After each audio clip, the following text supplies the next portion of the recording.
cars on the lead lap. Yeah. 2019, 14. 2020, 17. Like, and here's why that's a problem. And I can relate to this directly from standing in Daytona 500 victory lane, waiting for this race to end. Yeah.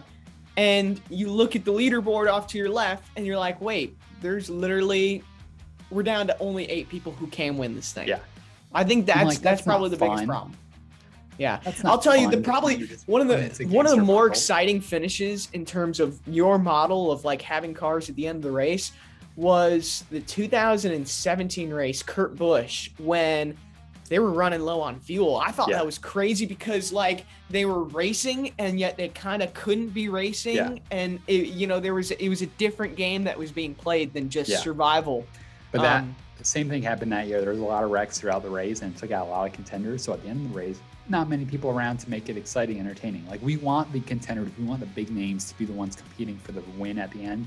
Like 2008. It was Ryan Newman, Kurt Busch, and Kyle Busch, and Tony Stewart, the 4 cars really pushing on the last lap to get the victory.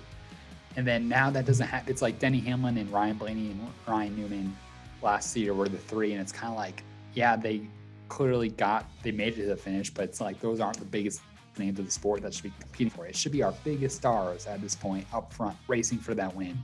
And instead, everyone's getting crashed out the whole day.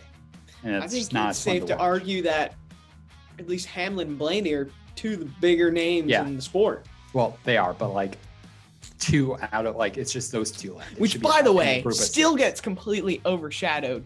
The photo finish between Blaney and Hamlin at the 500 this past year. You understand why I got overshadowed. I know, but it's like that's crazy that they still ended up finishing that close. I know, obviously, we remember Newman a lot more than anything else, but like that finish was freaking close. I know, but like everything was overshadowed at that point. Like it did. Of course, like, yes, it was cool, but like at that point, it didn't matter at all. No. I'm talking about right now, looking back at it. Now that we know Newman's all right, that was a crazy close finish. Yeah, we should do that.